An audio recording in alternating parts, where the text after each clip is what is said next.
And welcome to your favorite weekend show, coming to you from the network service of the NTA. My name is Patience Eloy Abba. Our focus has been on transforming waste to wealth. Yesterday, we said that Nigeria has a huge potential in this area. I mean, given our numbers, and we say that it's a value chain. We must all be involved in it. From you who will dispose your waste properly, to the waste pickers, like we're told yesterday, to the aggregators, and then of course the recyclers. And it's a beautiful value chain that we must all be involved in. Talking with Dr. Yusuf Pigasa yesterday, he talked about synergies, that there's a gap, the inability to synchronize and synergize the different members, different partakers of this waste to wealth chain is what is keeping Nigeria perhaps some steps behind our counterparts on the continent and on the globe. But Francis takes us from here as he sets the tone today with his background report. Francis, tell us more. When we talk about waste to wealth, it talks about the value of waste. When you call something waste, doesn't mean that it has no value anymore. And what is waste to you may be an input, a resource for the next person. So that is the awareness that is being created when we talk about waste to wealth. There are some wastes that at the end of their life, they begin another journey of life. So that is why the concept of waste to wealth is being promoted. When you talk about recycling of plastic, plastic can be used for maybe for drinking water bottle now. So in the next phase, it may be used as a jewelry. The next phase, it could be used as a building material. In the next phase, it could be used for many other things. Plastic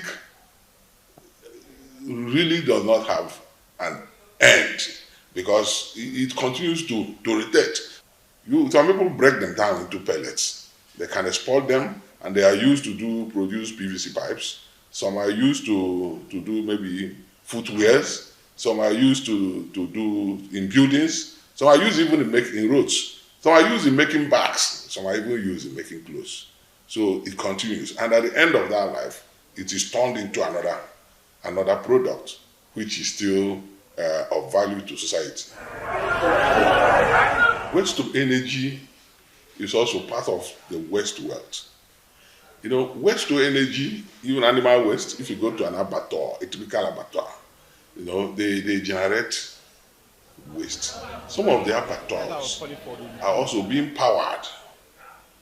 What I mean by powered is the electricity generated from the waste from the animals, even the bones and all the other things. They have what they call the biogas. E-waste is more of electronic waste. And they can also be very toxic if they are not properly handled. Electronic waste include when your TV has run its life, it has some elements in it, maybe some mercury. You can also have even all these PVC, these solar panels, you know, all those things fall under electronic waste or a lot of other things in that category. So at the end of their life, they need to be handled properly because of their capacity for toxicity. So you have to manage it. And electronic waste management, you manage them, even computers. So you have to manage them in such a way that they are not just discharged into the environment. If they discharge into the environment, they become toxic to human and animals. Yeah, another group of people that are very important in this waste environment is the Babambolas. Babambola in Abuja, they call them Babambolas. I don't know what they call them in other elsewhere, but I know that they are very prominent in Abuja. So they are informal waste pickers and sorters. If you go to a dump site where waste are generated, you see that many of them are there collecting and assembling waste. They know the value of these categories, metals, plastic, cardboard, and there's a very huge market for those. You need to see some trucks at times. You see what you can have trucks filled with plastic bottles, some are filled with cardboard papers, filled with all sorts of things. That's a very big industry. So the people that are very active in picking most of those things are the Babambolas, the informal waste pickers have always advocated for a way to formalize them, bring them into the system so that their value can be optimized and they will be of use to municipal sanitation. Our focus on Weekend Deal today will be on waste to wealth. Thank you so much, Francis. We have identified the fact that in this sector there are so many players, from the pickers to you who will, from you who will first dispose properly, pickers, aggregators, the recyclers who are making our environment friendly even while cashing out, to another group of people, I call them the beautifiers. These people are going beyond making our environment smile to making our environment so beautiful. And we are talking about the artisans who are bringing in a lot of creativity to our environment using recycling or waste. Coho has this covered. Let's see this together. In a world grappling with environmental crises, there is a rising movement, a glimmer of hope. Welcome to the world of upcycling, where discarded materials become the canvas for creative minds. Today, we embark on a journey to explore how ingenuity and eco-conscious entrepreneurship are breathing new life into discarded items. Upcycling is an interesting departure for a lot of artists lately. First of all, we started as recycling, and then we are trying to make things that mostly create awareness.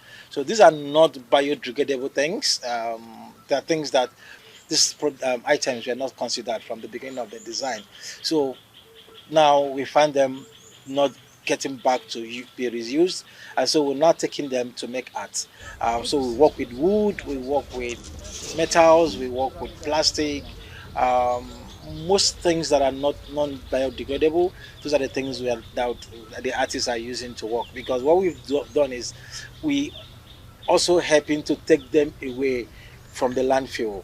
If not, they will be discarded. The tires will go in there and to just be part of the landfill. So we work with tires. We teach you how to use tires. We work with people who work with tires. We use tires to make furnitures. All these things are part of what we use. So there's no specific reason or specific purpose or interest in an item. But I can say that most of the time, when you have an idea of what you want to create, you also think of the material you are going to use. It's also, you can flip it the other way around. You can find the materials, and then the material can also inspire the idea.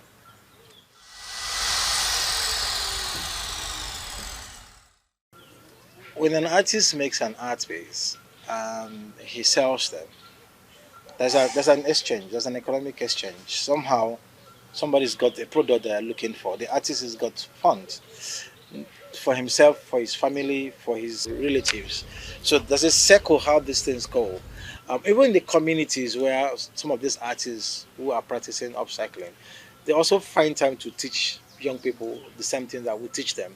And so that way, they're also economically empowering them. So you see young people who are making jewelries from plastic, from PET bottles, and people are buying them. They are becoming wearables. People are also working over old jeans. And so this thing is not just economically empowering them, it also is socially accepted that people are really working their own jeans, painting it over. The artists are not really finding it difficult to produce only one particular form of art. So they have diversity in their hands. So they have possibilities before them. And some of these things, like you could say, they usually discarded, and you get them for almost for nothing. And then you put value, and upcycling is going to be there. Part of the reason is because it's got aesthetics to it, it's got value to it, it's got economics to it. The artists are taking these things out from the environment. So it is like a huge, if not the most direct environmental impact activity that you can count, that you can even measure. I mean, if an artist takes 100 tires and builds an elephant, you can measure that this is a 100 tire that was taken away from the landfill. From waste to wonder, we've explored a world where waste is not the end, but the beginning of something beautiful. It is a testament to human ingenuity and our commitment to a sustainable future. May you be inspired to see potential where others see waste and join the movement to turn trash into treasure. Been talking about it for quite some time. I remember in 2010, I was privy to be with a group of people who were talking about trash to treasure, and several documentaries were packaged then, and the aim was to provide more enlightenment. Little did we know that in 13 years' time, we'd still be at the talking stage. But talk oughtn't to cease, should it? So we continue the conversation with the hope that those who can, those who will come on board with us. And that's how we meet, greet, and welcome Olufunto Boroface. She's an eco-entrepreneur or ecopreneur. Thank you so much for having me. Amazing. Thank you so much for having me. Amazing, Funto. Nice to have you with us on Weekend Deal. I do know that you've been doing this for quite a bit, like 8 years, and you talked about engaging with young people. We sometimes think that young people don't want to get their hands dirty, but you are telling us different today. Tell us, what do you find? Yeah, so I think the narrative is definitely changing now. And when I started my business 8 years ago, that was one of my goals, right? A lot of people thought this was a dirty job. This was something that was just left for the waste scavengers or pickers. And I was determined to bring the sexy back in this business, okay, right? I like that. So, and I think, you know, over the last few years, people like myself have already brought some more polish and finesse to the sector. So more young people now are interested. I think it was on Thursday, I spoke to over 200 young people across the nation, 200 and I think 15 young people who are interested in circular economy, interested in waste to wealth, and interested in how they can harness the opportunities that are there. Because I'll quickly drop a statistics. Nigeria now, as we all know, we're over 200 million plus people, right? The average person generates 0.5 kilogram to 1 kilogram a day of waste. Of waste. And by 2050, we're going to be number 3 in the world in terms of population. And there's a direct correlation between population size and the waste that is generated. Yeah. So if we don't, I always say, if we don't take care of the waste will come back and waste us. So we need to ensure that, and it's, you know, when people tell me, oh, when I talk to people and they tell me, oh, you're sharing too much information about your business, I say, I can't do it alone. We need all hands on deck. So I'm always telling people, please, especially women, would encourage everybody to do the right thing. But if you don't do something, there should be some sort of, so that, you know, people in their homes are sorting, people in the hotels are sorting, eateries are sorting. Everybody is keen to participate. You know, because if we don't do that, it means that we now are encouraging people to go into the dump sites and, you know, riffling through, and it's not even healthy. We'll continue the conversation. Thank you so much, Boroface, Funto. Just hold that thought. We are coming back to you. Okay, so in Abuja here, sometimes you want to buy furniture and people say go to Panteka. Everybody says Panteka. Have you ever been to Panteka? What exactly happens at Panteka? NT Abuja will tell us exactly the business of Panteka. Let's watch, because I'm eager to see it too. The illegal dumping of refuse, mostly in industrial and municipal areas like Abuja, has become a major concern to humanity and its environment. In the absence of strong policies or government infrastructure, there has been a proliferation of private-owned companies and individuals that make money removing these wastes from the streets and reforming their values, not only providing answers to waste management, but also redefining their purpose. The term waste to wealth has become music to many ears, as the concept recognizes that everything has a value. Since 2015, my husband died. By that time, I did for my village. I didn't know how to do. Now I can enter Abuja. I said, "Oh, what I go do where I can help myself?" One might tell me, say, make it find this container because these Kunu people then they buy them. I begin the packer. People then be buy. Like this one now. Like this one now, 12 now, in be 15 naira. If you pick and finish, how you go wash and how you do? I go come buy clean. See my clean. Come buy clean. Put for water, wash and go pump, wash them before them go buy.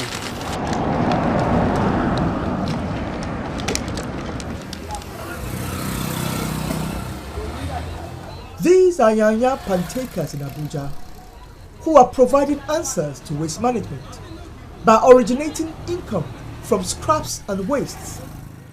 Some believe the pantaker business is illegal, but these fairly used materials, which are bought from their owners, according to each person's financial strength, goes a long way in moving waste from a platform of exhausted utility to a valuable and desirable level. For this business, I'm get everything for this life. I say I'm dealer for this market, so even I'm get like my boys like 10. So anyone is get you on like 20 or passing that mark. Anything where woman being supposed to get. So I'm said I'm getting it for inside this market.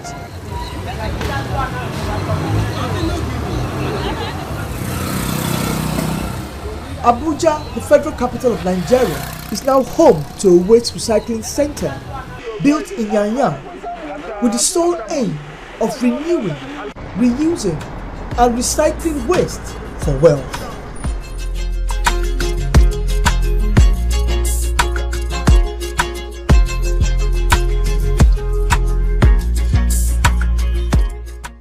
Ore now, we know how Ore works. If Ore tells you I'm going to do something, she's going to get in real deep and unearth all the information that you need to make an impact. So that was amazing, but it's the usual. That's the norm with Ore. So we're seeing recycling plans in Abuja. That's not novel, but it's great news. Yes. Do we need more recycling plans? Do we have enough? Where is the gap? Where lies our gap? You said it's in the PCAS. What are we doing to mitigate this challenge, or what can we do? So, you know, I think there's a role for technology in here. Okay. You know, like for example, my company has an app, right? And there are a lot of young people who are coming up with technology to sort of solve part of this problem, right? They're even using artificial intelligence. They're using IoT, Internet of Things. You know, they're coming up with technology that hopefully will help us solve. Because, you know, right now, logistics is a big problem for us, the cost of fuel and everything. So if I want to come into your community, for example, and there are 20 houses, I don't want to come and just collect 1 kg from one house, and then every other person tells me that they don't. So hopefully, everybody in that community can say at the same time that, oh, we have this, we have this. So I can plan on my own end, send a truck that can go from house to house and collect from everybody. So those kind of issues or those kind of solutions are what a lot of people are looking at now. Okay, the thing here is, what about drop-off? What about there are places where if I have collected mine, yes, I can easily drop off or pick in? I mean, what about that? Is it possible? It is very possible. Actually, my organization, we worked with the government in Abuja, and we're working with AEPB, which is the Abuja Environmental Protection Board, as well as the FCT, which is the Satellite Town Development Department, and we have cash for trash hubs across the city, where you can actually go and exchange your almost like trash. what Rita was saying yes, for cash. So exactly. So we also have that. So there are places you can drop off. But are people taking advantage of this? More people could be. That means the enlightenment is not. It's not much. Yeah, and this is where again I'm so grateful for this platform to be able to encourage more people. Please, if you have, because I think people don't even, sometimes people don't know. They don't. You know, so this is, I mean, but you know, we've gone on the radio, we've done different programs, we always do cleanup, sensitization, but sometimes I think we need to also change behavior and perception. Okay. You know, because a lot of people still feel like, oh, that's for the those people who don't have jobs. Yes. Okay, I was just going to go there. I need you to break this down for us. For me, this is Patience. She's not interested in the waste to wealth business. Yes. How do I start? Please advise. So anybody watching who wants to start, who has no idea, how do you start? So I think the first thing that you can do is starting in your home. Okay. If you have like empty cardboard boxes, you can label plastic, cans, and maybe paper. Just nothing fancy. And then as they're using it in the home, and educate everybody in your home as well. When you finish this bottle, don't throw it away in the general waste bin. Put it here. If you're done with paper, exercise books, newspaper, whatever, put it in the paper, whatever. Whenever it's done, like I said, there are organizations that you can even Google online. My organization, we're online, Change It Dirty. You can find us and say, look, you can either call us or you just look online and find out where we have our drop-off centers. And you can take it, and you get money for it. It's not, we're not asking you to give us for free. You get money for it. And that's the first way to start. And then, you know, the second thing you can do as an individual is to help us spread the word. Tell your neighbor, tell word of mouth advertisement. Yes. But one idea I was thinking about, you know, you talked about meeting 200 young people, which to me is phenomenal. Yes. For that 200, there's another 2,000 who perhaps don't have adequate information. What about utilizing social media? Young people are always on social media. How often do you engage? Do you go on to engage? Several platforms. There are a myriad of them. Yes. Wouldn't that be an avenue? No, it is a great avenue, and not to date myself, to be honest, because I'm almost 50, but not to date myself, but I have some young guys that sort of help handle our social media, and they're the ones that we do videos, content to spread the word. Now, waste to energy, we have a big challenge with power, and everyone seeks to make it better. Yes. We have the need, we have the understanding. Now we hear that there's the knowledge. What limits us now from coming on board fully? And we now know that we have the waste. Honestly, for me, one of the biggest things, I would love to see more political support and will from the government to say everybody must separate their waste and recycle. Okay, so you came loaded. Let's quickly see what you brought. I can't wait. You came loaded. So the first thing that I brought, because I want to show the work that we do. In here, and hopefully people can see in my home, are pellets that are made from pure water sachet. So what I do is that I also process into semi-raw materials. For semi-raw materials for off-takers who then use it for production. So this can turn into new nylon. This can actually turn into new nylon bags. Okay. Like polythene bags. Yes. And then this that will be as good, or even better than the were before. Yes. Thank you. Sorry, I'm going to. This is PET flakes. Sorry to dirty or whatever, but you call it what? PET flakes. So we turn this into flakes. Yes. And then this is actually, let me just quickly blow people's minds. Okay. So what would this be used for now? Yeah. So that's what I want to show you. It's actually been turned into this duvet. That duvet. They turned, this is one of my vendors. Bring it. Tema was warm yesterday. And you want to be warm today. So let me allow Patience. Hold on, Tema. Everything in here. Beautiful. This is actually done in Nigeria, in Aba, by a Chinese company. Okay, by foreign company. And that is when we talk about funding and support. This is where I want to quickly just talk about the fact that. Okay, what made this? What was used? They turned this into fiber. You can turn it into fiber. Okay. And it's a fiber that is used for this as well as the stuffing inside. This bag was made from PET. Oh my goodness. This bag here. And this will so fit my bedding, you know. This bag this bag was made from even PET as well. And then now you can turn this back into bottle, and that's what a lot of companies. When I think one of the features the gentleman was talking about, you know, you can actually people are exporting, because even in Europe and the US now and UK, there's regulation that says every bottle must have recycled content of up to 30%, 25%, 50%. So we're turning this and selling to people abroad. A lot of people are doing that to be able to meet that content. Really? So the other thing I want to show is this bucket. So this bucket now was made from the covers of this PET, this blue bucket. And it's local, and all the samples I'm showing you. And the buckets, of course, are made in Nigeria as well. Yes, so we're not up the value chain yet. That's another area where we can get support and help. But we feed into the people who turn this into. Okay. And then this one is very interesting. This one actually was made from Naira notes. So you know our Naira notes? Our Naira notes. You know our 5 Naira, 10 Naira are made out of plastic. They're not made out of paper. They're made out of polymer. So we were in conversation with CBN a while back that they wanted, instead of burning them, what can they do with it? So we did some test run with them to see what we can convert that polymer into. And so this is just a sample of what is possible. So I'm just showing you all these examples to say that there's a lot of opportunities, even in Nigeria. That's, for me, one of my biggest challenges, like you asked, is the fact that a lot of foreigners, Chinese, Indian, Lebanese, are coming in and actually making in a lot of money, but they're coming in with their cost of funds is very low. You understand? They're coming in with single digits, 0%, 1%, 2%. If I go to my bank now and I say I want a loan, I'm looking at 27%. 2 digits. But and you can't even, so that's one area. The other area is we just need to spread the word. I'm calling on, and thank you so much for this platform, but NOA, we need to, Nigerian Residential Agency, we need to. Can even make some jingles and promos about it. We also need to, the other thing that I always tell people is that this is a very elitist sector to a bit, because we're always speaking English, recycle, do this. We need to translate it into local languages. That's where the promos and jingles will into come local, in. so that more people can understand. And even speak in pidgin. And then we need to support the business model, because Nigerians, it's not like abroad where people are well fed and they're happy and everything is hunky-dory. Here people are hungry. So the first few times if you collect this bottle from them, they'll be like, okay, I'll give you. But after they'll say, Auntie, how much you go give me? So we need to support that model, right, to make sure that people are doing the right thing, but they're also getting something from it. We have a message. I just want you to hear it. It said, this is awesome. I usually throw away my plastic cans, but with this program, my mind is transformed. Yes. And now I'll preach the message of waste to wealth to everyone. No more wastage in my house henceforth.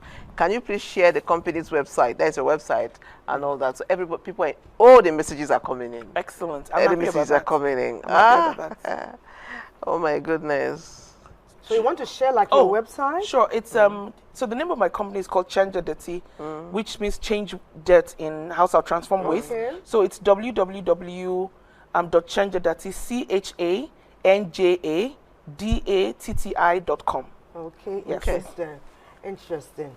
It's been amazing having this chat with you. Yes, thank you so much. And if we wish you success, we're wishing Nigeria greatness. Exactly. And in any way that we can support you, you can see we're very willing. Even though they've been telling us time up, we just can't let you go because of the amazing information you are sharing and your interest in bettering Nigeria and by association, everyone present here. Thank you so much. We wish you well and we wish us well. Thank you. Please tell us what else we can do sometime soon, okay? Are this on sale? Are you selling this product? So this was made by one of my clients, and they actually just gave it to me because they said your bottles are in here. They gave me. They brought it and just said the batch of bottles you sold to us are in here. So they, and even these buckets and everything, they brought it back and said, look, so that is the reason why I have the sample. Okay. But I can get information. But to purchase this, you have I can get I can get information. Okay, please, we will talk after the show. Want, this is beautiful. To supply. Yes. Okay, amazing. I'm sure you can bring it to us sometime soon. Thank you so much. Thank you so much. Thank you very much. Ecopreneur, you are galvanizing positive change in the ecosystem. Nigeria is great. We have what it takes. Do I just have 1 second to just do a quick, to just tell all the youths, all the youths to please. This is not just, like you said, this is all of us. All of us together. We need to get our hands, on this and do the right thing. So thank you. Thank you so much. Do some webinars on social media. You won't imagine the crowd that will come on board. Not just youths, adults as well, who even have jobs. Thank you, Olufun Tobrofis, for coming to share with Nigeria. Well, Susan's not been resting all this past week. It's been about research. What's the government doing? What is their role? What is the impact being made? Government policies was Susan's focus. Let's see what she found.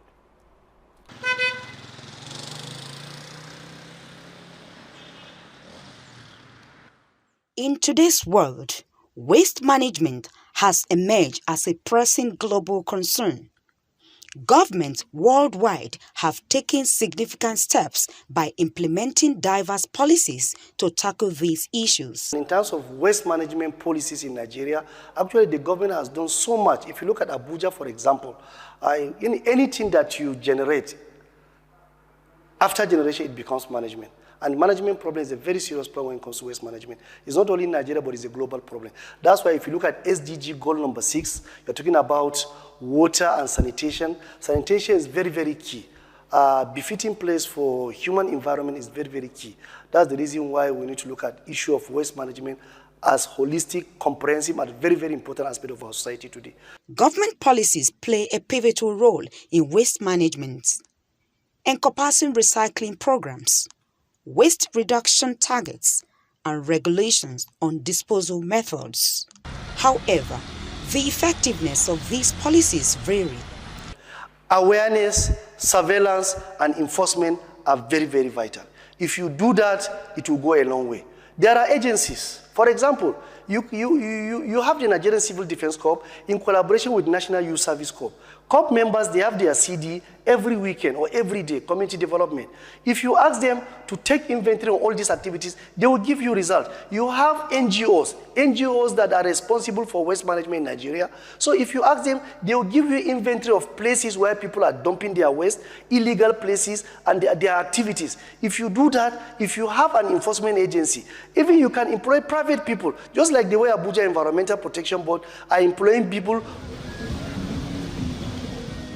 Indeed, together we can build a sustainable future for all of us. The government, indeed, is not resting on her oars, and we pray they continue to do more in order for us to holistically achieve what we need to achieve in this amazing sector that can actually make wealth for all of us. Another aspect of waste wealth is enriching our soil with compost. NTA Mina's contribution will tell us more.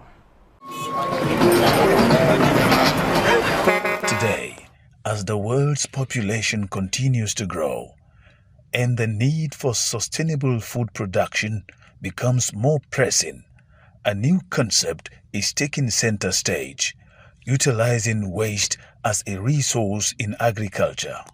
In Nigeria, a country blessed with abundant natural resources, the practice of harnessing organic waste materials is gaining momentum.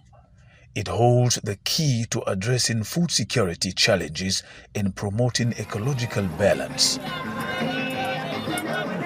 Farmers across Nigeria are collecting organic waste from households, markets, and industries, turning what was once seen as garbage into a valuable asset. With the advent of using organic manure, invariably our size of crop production has increased, because in this farm we go into integrated farming, and what we use now is the byproduct of this poultry of our beds to the farm, directly to our crop production. Normally when we used to use synthetic fertilizer, we used to have 15 to 20 bags of maize in the farm. But today, as I'm telling you, our last year harvest, we have more than 50 bags of corn from the farm using an organic fertilizer. Every week we pack them. We have a particular place that we keep the wastes, because it's a very good manure.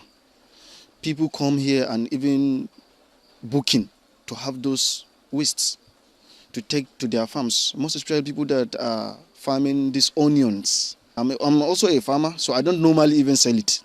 I used to keep it and take it to my farm, because it's better for me to go and buy the agric manure. In specialized facilities, organic waste is processed and transformed into nutrient-rich compost and biofertilizers. These products are then distributed to farmers, providing them with a natural and cost-effective alternative to chemical fertilizers. The impact of waste as a resource in agriculture goes beyond individual farmers. It has the potential to transform entire farming communities and contribute to sustainable development. Organizations and governments are actively promoting waste management initiatives, providing training and support to farmers, and facilitating the adoption of these sustainable practices. From Kenya to Nigeria, from Senegal to Ethiopia, the transformation is underway. Waste as a resource in agriculture is empowering farmers, ensuring food security, and promoting ecological balance. As we look to the future, let us remember that solutions to our most pressing challenges often lie in the most unexpected places. In Nigeria, waste has become a resource, a catalyst for change, and a symbol of hope for a sustainable tomorrow. Amazing, amazing. But he said unlikely. I don't think it's unlikely anymore because the world is going ahead of us. But it is critical to know that our innovation can drive progress and development at this time. And all of us in Nigeria will benefit. Exceptional package there for Mina. Let's welcome our next guest, Mr. Paddy Ezeala. He says I shouldn't call him an expert. He's an environmentalist. I was going to ask, welcome to Weekend. Thank you very much. I'm happy to be here. Interesting. Oftentimes we hear, there are many environmental experts out there. And they have been experts at this for quite a bit. And in spite of the experts at our beck and call that we see visually and we hear verbally, some would say that we are not where we thought we would be by now with regard to managing our waste to the extent that it impacts us in a wealthy way. Yes, Mr. Paddy. we are not where we're supposed to be because you look around, you start wondering whether we are doing certain things right and considering the consequences, because the consequences of not managing waste very well is multiple, health and all that. Even unsightly environment could have psychological weight on people and all that. So it is not a purely Nigerian thing. It's a global issue. 2 billion tons of waste every year from the whole world. Globally? Globally. Depending on what you are doing, whether you are consuming naturally generated waste, you are producing naturally generated waste. So whatever you are doing, there is always waste there, from the home to the factories, industry and all that. So it shouldn't take anybody by surprise. You don't start productivity, you do it because you know you should do it. You don't consume out of choice because you know you should consume to be alive. So why are you not making arrangements for what comes out of that? Then population is growing. You should also make arrangement for that. In environmentalism, we say there's a maxim: think globally but act locally. You see, so that is where we are now. So what are we doing? When you say act locally, like in Nigeria, you expect the federal government. By the way, waste management is on a concurrent list. In other words, the 3 tiers of government they're all involved. They're all involved in it. But at the same time, for us to get it right, it must be local. So when the local government gets it right and gets the necessary support from them, everything will be all right. But if you do the best of policies at the federal level and it doesn't filter down, then you still have a very big challenge. It could even be worse. So what is happening? In 2020, the Federal Executive Council brought out a policy, waste management policy. It didn't stop at that. The Federal Ministry of Environment and even the UN teamed up together to get what I call a working document. Everybody is saying, Pascal, the same thing. We're identifying the challenges, which are there. They are evident. We see them. Yeah. You are not taking us forward now. Even something has been done in terms of policy making for 2 years now. What did the environmentalists do? You are able to see beyond the obvious because it's your field. So you are coming very experienced and with so much knowledge. Where are the environmentalists leading us towards? How much input are you making to the point that you are able to help us bridge the gap and maximize opportunities? Yeah, it is because we know. That's the work, the job of the environmentalists, to make everybody to understand that these are things that should be done. I do not think that we are not managing our waste very well because we do not know we should manage it very well. So at that level, we know. Even within your homes, if everywhere is untidy, you don't feel comfortable. So it's something that we know. But the infrastructure on ground that will facilitate what you do. For instance, if you come to, let's just get some estates, Nigerian microcosm. People now live in estates. Just take estates. See, some estates have their own arrangement how to clean up the estate and manage it. It's cleaned up. It doesn't stop there. Where does the waste end up? Exactly. So that is it. So if you have recycling infrastructure here and there, you know where it is going to. Sorting, it can even end up somewhere, but people do not know what to do. All wastes are not the same. I've listened to your documentaries and everything. There are biodegradable wastes, non-biodegradable wastes. Even the non-biodegradable, you also compartmentalize. There are medical, there are other ones. So there are in other countries, there is this issue of even robots configured to kind of separate the waste and make things easier. Okay. Even applications, because technology is where everybody's going now. Okay. Yes, because you can see there's an app that you can use. You press it, it tells you who needs whatever you have. So it makes it easy for you.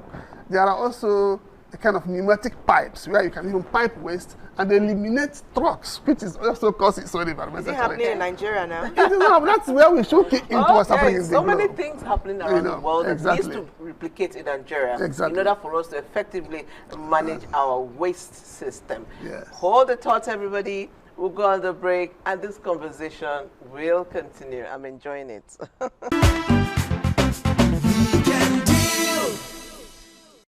We are very glad that you are a part of our program. That's why your messages keep coming in, and we hope we can take as many of them as we can, so that you can lend your voice to our discourse, which is waste to wealth and managing it effectively in Nigeria. We're going to Kaduna now. Earlier, Patience was asking Olufunto about government's provision for adequate containers or recycling bins so that Nigerians will see it in front of them and avail themselves of what is there. But let's go to Kaduna. They did more research. They will share with us what they found.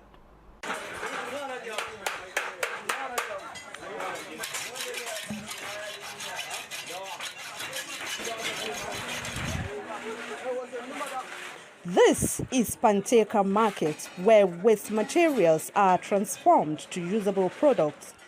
It's also a hub for technological revolution. When we get the scraps, then we turn it into the useful items like pots, masa pots, cooking pots, and other things. And we use it to cast anything spare part.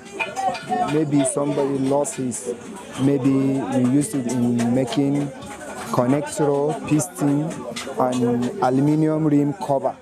Anything aluminium, we cast it. Aside from aluminium, copper and iron melting, recycling of plastic waste is set to help reduce waste and harmful effects of non-biodegradable waste on the environment. There are some single plastic that I do refuse, and we encourage in all our program, in school, in community, we tell them there are some plastic they refuse, there's a need for them to refuse. So for them to refuse, they have to go with something that they can use to do shopping, because the single use is hard to recycle.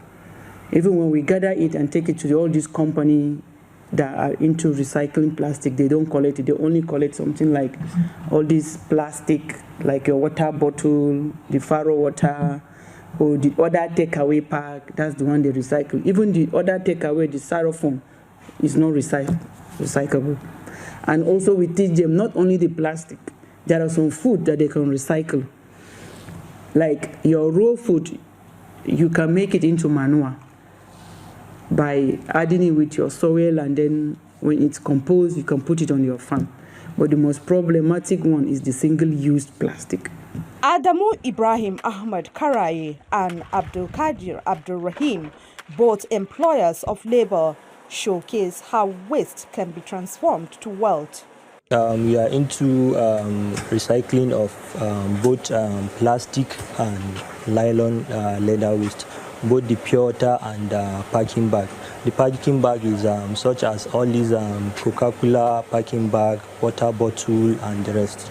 So what we normally do is, there are collectors that collect it for us. So when they collect, they sell to us. So when they sell to us, there are people that are going to process it for us. There are people that are going to separate it, because part of the waste they collected, some are not really plastic, and some of them are not really the leather we needed. So after collecting it, we wash the dirty ones. So after washing it, we dry it. Then after drying it, we now recycle it. So as you can see, this is the recycling machine. So it's a mother and a baby system.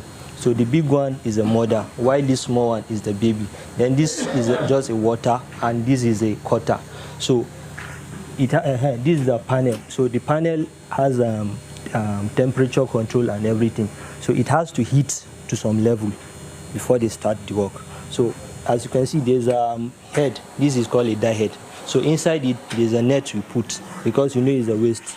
It has to filter it and the rest. So when it's recycling it, we have high density.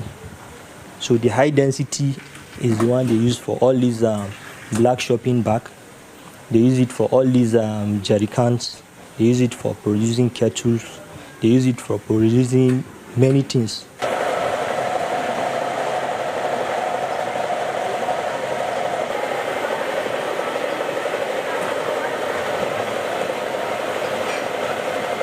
It depends of weight that will pay you. Each of kilo, there is a price of each of kilo. In order to save man, animals, and our environment, waste minimization can only be achieved if we adopt the principle of reducing, reusing, and recycling our waste materials.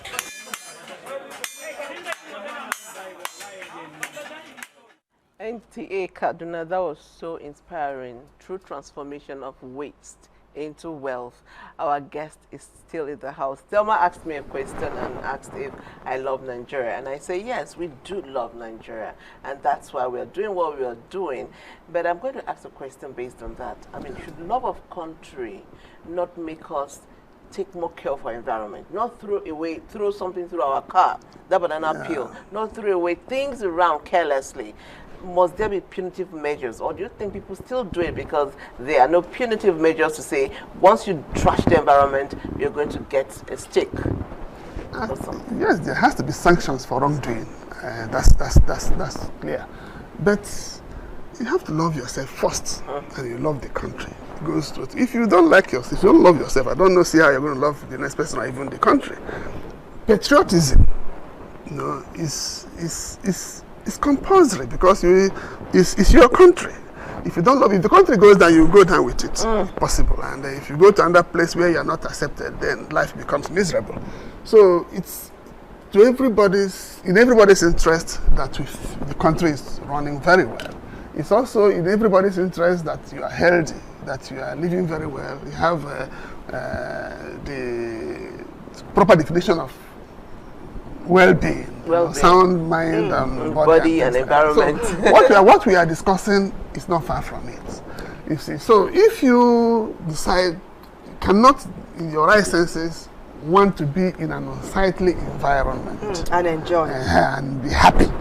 Anybody who is on top of a refuse dump and not doing his daily work, just finds it dead and is happy with that, the next place should be the psychiatric hospital.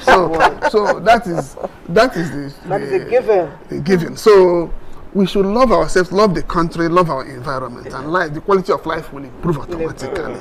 But you talked about local government participation. Exactly. You said there's a major gap, and we're bringing it back to the table because Dr. Yusuf Pigassa mentioned it yesterday about the import and the impact of the local government. He said it's a three-tier workable structure and system. And if one part is not working at optimal capacity, you will have loopholes and gaps. Where are we now? How do we change the narrative? Well, first of all, understand that waste management did not start with the establishment of local governments. And the traditional African societies, the environments were very clean. Yes. Our village squares, our markets were very clean. So the establishment of local governments came to even improve on what existed before. But unfortunately, they are not meeting that expectation, even when they are consuming a good chunk of our resources without doing what they're supposed to do. You must ensure that the minimal infrastructure, even if it means brooms, whatever it is, to ensure that the environments, market squares, abattoirs, schools, hospitals are clean. Even roads, even if it doesn't have street light and all that.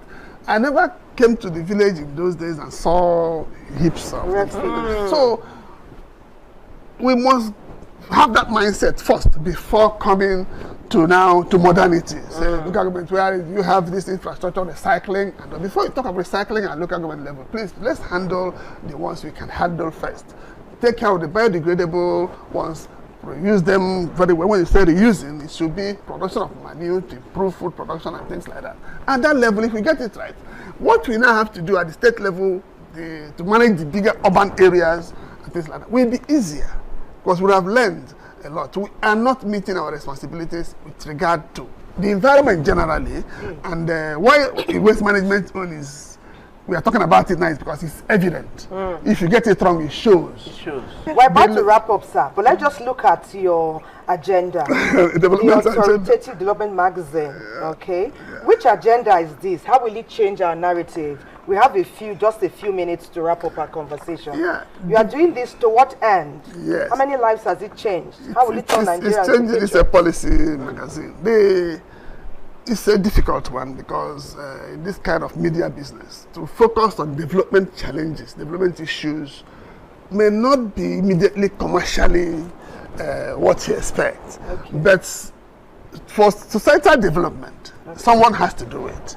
So I am doing it to draw the attention of stakeholders, duty bearers, government and all that to wake-up call. Challenges that are facing us, and also highlight the good things being done in several places. Nice one. By the way, it's a West Africa magazine. It has a French version.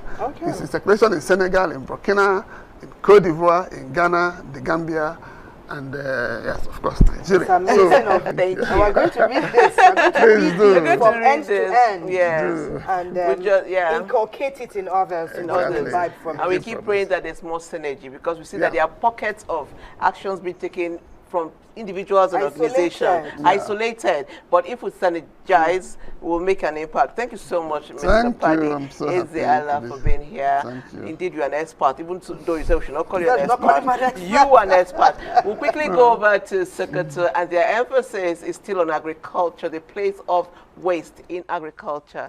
Let's see this. Not every waste is useless. Wealth can come out of waste if only rightly processed. Composting actually is a way of collecting plants and animal remain into a container or maybe in a pit, and then allow it to decay for a period of time. During that period of maybe decomposition or mineralization process, it's possible for us to be mixing it from time to time, turning it over so that it will aid the rate of that decay to facilitate the decay, because the plant and animal remain we are talking about, it may be of different material. Some material may be difficult to mineralize, but in the process of mixing it from time to time, it will hasten the process of that decay. And after a period of time, maybe let's say 3 months, 6 months, depending on the material that is used for that composting, it may decay to that level that one can harvest and apply it to the farm, maybe garden or wherever one wishes to apply it to. Raina and Isra have bettered their economic status by composting organic manure for use in their gardens. the water of tomato or pepper, I pour it in my garden. It will serve as a manure, still germinate and bring seed for me. Even vegetable. All the food remains, we pour it there and it helps to germinate what we planted. I don't use chemical fertilizer for planting because doctor said it destroys cells in the body. Me now, I'm not buying bitter leaf, I'm not buying ugu, I'm not buying oyoyo, I'm not buying okra. Even water leaf, I don't buy it. I plug it in my farm. I cut ugu, I carry it to where they are going to sell it, and I got about 5,000 naira. I carry it to market to buy meat. While many see refuse dumps as waste, it may just be an opportunity for someone to make wealth. Manure from cattle, we could call a rumen digester. It's not a waste. It can also be processed to be reincorporated into the feed for the animals. I mean, for cattle themselves, and you can even use that rumen digester to feed small ruminants. You can apply organic manure this year, and the effect, you can still see the effect for the next 4 or 5 years on the same farm. So this is as opposed to the inorganic. The inorganic, or otherwise called synthetic fertilizers, fertilizers you obtain maybe from the industries. The waste from the town, from the house, from everywhere, if it can actually be harnessed, it will play a great role in reducing that insufficiency of organic material to be applied to the soil. In the sense that we know this waste, they are littered everywhere, both decomposable and non-decomposable. Now, in a well-organized environment, we can collect them, we can have a central place where these things could be collected and then segmented, decomposable and non-decomposable. Then the decomposable ones, it could be maybe crushed into maybe tiny this thing. Once it is crushed, it could be dried, not necessarily sun drying, but it could be air dried. And then by the time it is dry, the quantity will be reduced. And then under some condition again, it could be fortified with some mineral fertilizer. And then that fortification will now boost the nutrient content. And it could be packaged in 10 kilogram, 15 kg, 25 kg, 50 kg, and be sold. Turn that waste to wealth. Go global. To think global. Ordinarily now, the awareness about cancer is growing. And people are running away from foods grown using inorganic fertilizer because of the chemical residue that will affect the human cells. So it's of health benefits, many health benefits. If you go on organic foods, the tendency is for you to live longer and healthier. Wow, interesting there, interesting there. You're watching Weekend Deal. Our focus has been waste to wealth. Okay, so thank you all for your messages. There are so many messages. A lot of you asking how you can, the website to go to, how you can start. But I would generally say that start by sorting out your waste right. Plastic in one place, books in one. Let's start from there, and then we can continue that. There's a hero in all of us. Think Nigeria, Team Nigeria can win together. God bless our great country. Yes, and while we are doing it, we are keeping our environment friendly. So let's do this together. Goodbye.